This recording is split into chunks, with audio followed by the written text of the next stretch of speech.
Let me ask you a question. Do you do this? Do you withdraw money from your business bank account thinking you can just pull money from your business to pay yourself like it's your own personal money? Well, that's one of the most common mistakes I see business owners make because they don't draw money from the business properly. And at worst, they wind up with all sorts of tax problems where they end up with a huge tax bill. So even though paying yourself as a business owner in Australia is one of those things that seems simple, there's a lot more to it than you think. And that's because the company structure you set up for your business is a completely separate legal entity, which means your money sitting in your business bank account belongs to the company, not to you personally. Most people set this up for asset protection reasons. So as a result, your business and its assets are separate from you. But the reason you should listen to me is because I'm a chartered accountant and I've been running my accounting firm for 9 years now. We've worked with hundreds of business owners who thought they could just take money out whenever they wanted, only to get hit with huge tax bills, cash flow issues, and even trouble with the ATO. So in this video, I want to break down the 3 different ways you can pay yourself, how each option works, and how to decide what's best for you without getting yourself into trouble. Before we get into the first way to pay yourself, I just want to quickly mention today's sponsor, design.com. If you're a business owner, chances are you've thought about branding at some point in your life. Maybe you need a logo or a website or just some designs that actually look professional, but you don't want to spend thousands on a designer. Design.com has an AI-powered tool that lets you create high-quality logos and branding in minutes. You just type in a few keywords about your business and it generates a bunch of design options for you. From there, you can tweak and refine them as much as you want. On top of that, they also have an easy-to-use business card maker, website builder, and social media templates. If you want to check it out, use my link in the description below and you'll get up to 88% off your first logo at checkout. Alright, now let's get into how you can pay yourself from your company. The first option you have is to pay yourself a salary or a wage. When you pay yourself a salary, you're essentially hiring yourself as an employee of your own company. That means your company follows the same process as any other employer when paying staff. Here's how it works. First, your company sets a salary for you. This could be a fixed amount each month, just like a regular job. Next, your company deducts Pty taxes from your salary before paying you. This tax is then forwarded to the ATO on your behalf through business activity statements, so you're paying tax gradually throughout the year rather than getting hit with a big tax bill at the end of the financial year. Your company is also required to contribute to your superannuation fund. Right now, the minimum super guarantee in Australia is 11.5% and it's soon to be 12% of your salary. If you're paying yourself $80,000 per year, your company needs to put an extra $9,200 into your super fund. At tax time, you declare your salary as income on your personal income tax return, and since you've already paid taxes through the year, you might not owe anything and might get a refund.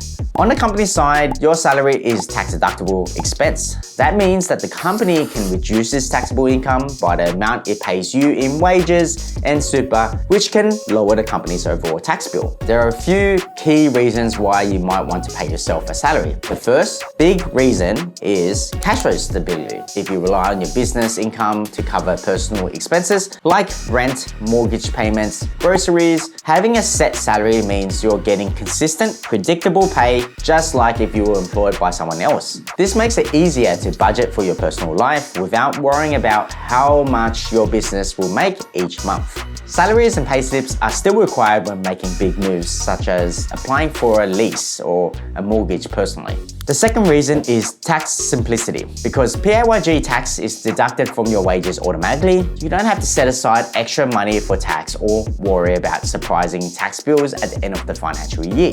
The third reason is superannuation contributions. Unlike the options we're going to talk about, when you pay yourself a salary, your company is required to contribute 11.5% of your earnings into super. If you plan to retire comfortably, super is a crucial part of your long-term wealth building. Many business owners don't prioritize super early on, which can leave them with little to no retirement savings later on in life. Paying yourself a salary ensures you're consistently putting money away for your future. Lastly, your company benefits too. Salaries are tax deductible for businesses, which means your company's taxable income is reduced when it pays you a wage. The second option is to pay yourself through dividends. When your company makes a profit, it has two choices: keep the profits inside the business or distribute them to shareholders as dividends. If you own shares in your company, you can pay yourself dividends from the profits. Here's how the process works. First, your company needs to be profitable. You can't pay dividends if there are no profits. Dividends must come from retained earnings, which are profits that haven't already been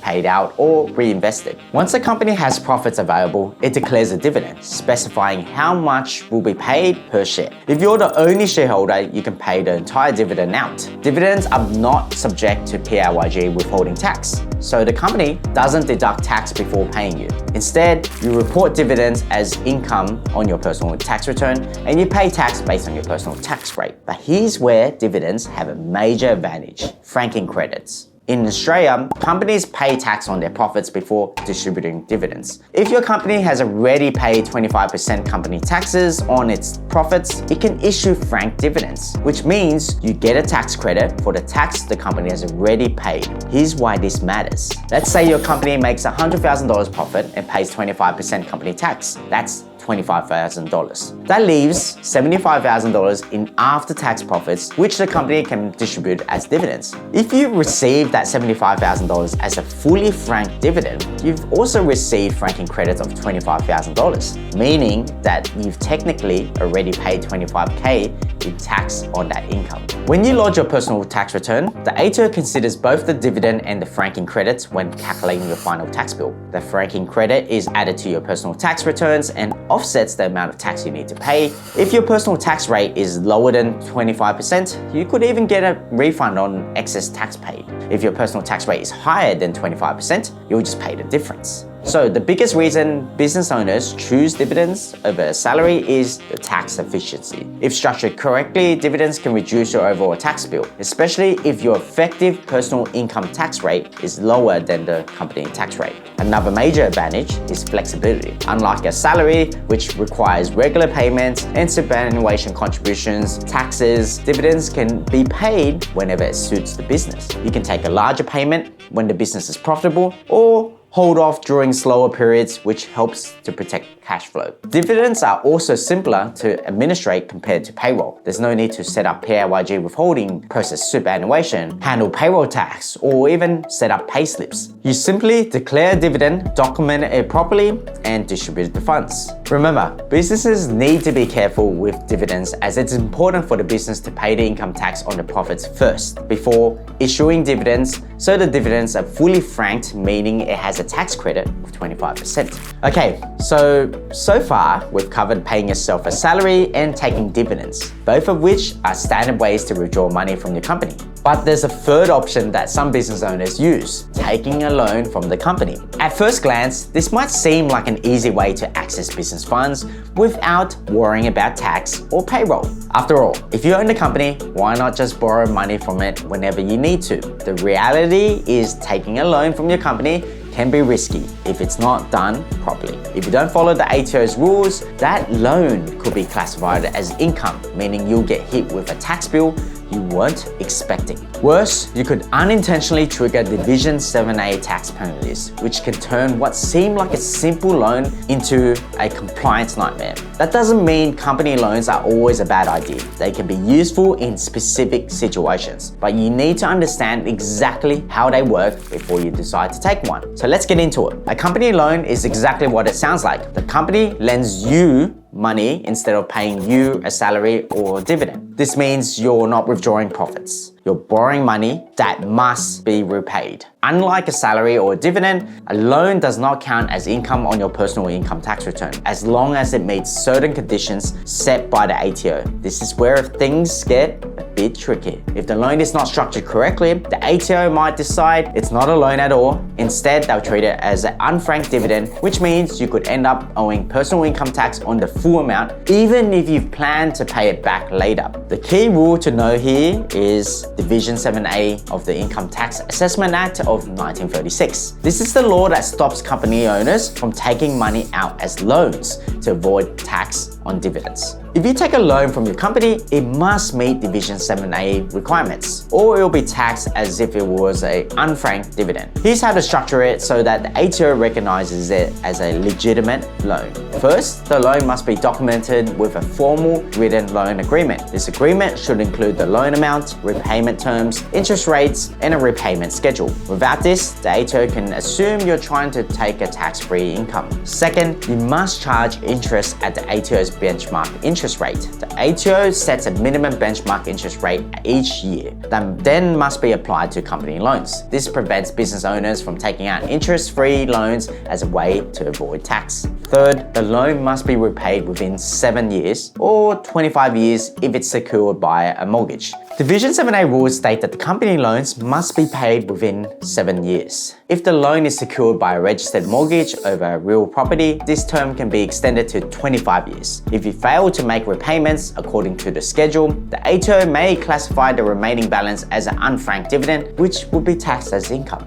And fourth, minimum repayments must be paid every single year. You can't just take a loan and forget about it. You must make minimum yearly repayments, including both the principal amount and the interest. If you don't, the ATO will treat the unpaid portion as an unfranked dividend. If you follow these steps, your loan will be considered a legitimate company loan rather than a disguised dividend, and you'll avoid unnecessary tax penalties. Okay, so now that we've gone through the 3 main ways you can pay yourself, you might be wondering which one's the best option for me. The short answer is it kind of depends. There's no single best way to pay yourself because your personal financial needs, your business profitability, and your tax situation all play a role in determining the most effective method. Some business owners prefer a stable salary because it gives them predictable income and ensures super contributions are made. Others rely on dividends to take advantage of a lower tax rate and franking credits. Some use a combination of salary and dividends to balance regular cash flow with tax efficiency. And while loans can be useful in a very specific situation, they require careful planning to avoid tax traps. So let's break it down step by step. Step 1. Figure out how much personal income you actually need. The first thing you need to decide is how much money you actually need to live on. If you have personal expenses like rent, mortgage repayments, school fees, or other financial commitments, you need to ensure you're paying yourself enough to cover all of them. This means looking at your essential monthly expenses, which could be housing, bills, groceries, etc., and debts or loans you need to service personally, your savings goals, retirement, investments, emergency funds, and any other sources of income you have outside your business.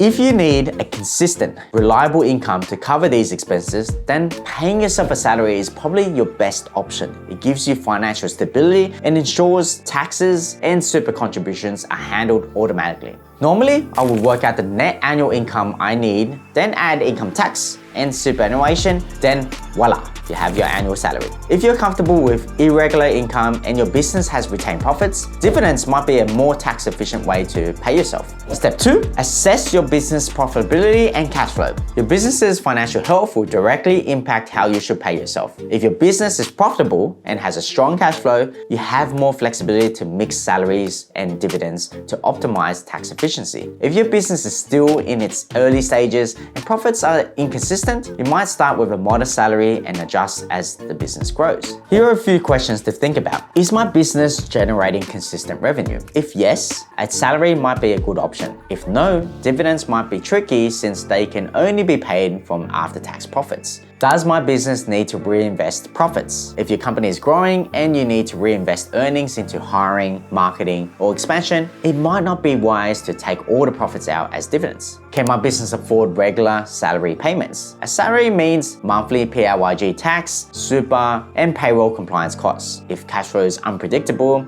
a large salary could put pressure on the business. If you're unsure, start by paying yourself a reasonable salary, then top it up with dividends when the company has enough profits. Step 3, consider tax efficiencies. If you're trying to keep money in your pocket, and who isn't, tax efficiency should be a major factor in how you structure your payments. Some small businesses try to keep their taxes at the 25 to 30% tax rate for both the individuals and the companies in the business. If you're still unsure which option is best for you from a tax perspective, talk to an accountant or someone like me. A properly structured payment strategy can save you thousands in taxes. Step 4. Think about superannuation and retirement planning. I know this sounds boring, but superannuation is one of the most overlooked factors when business owners decide how to pay themselves. When you take a salary, your company is legally required to contribute 11.5% and soon to be 12% into your super fund. This helps build long-term wealth and ensures you're saving for your retirement. When you take dividends, there's no obligation to contribute super. This means you need to make voluntary contributions if you want to have retirement savings later on down the track. If building superannuation is a priority, paying yourself at least a small salary ensures you're receiving regular super contributions in your superannuation fund. I recently did a deep dive with some of my clients on drawing money out of the company, where I touched on some examples and more details of this strategy, which you can check out if that's something that interests you. But otherwise, that rounds up this video. So I will see you in the next one.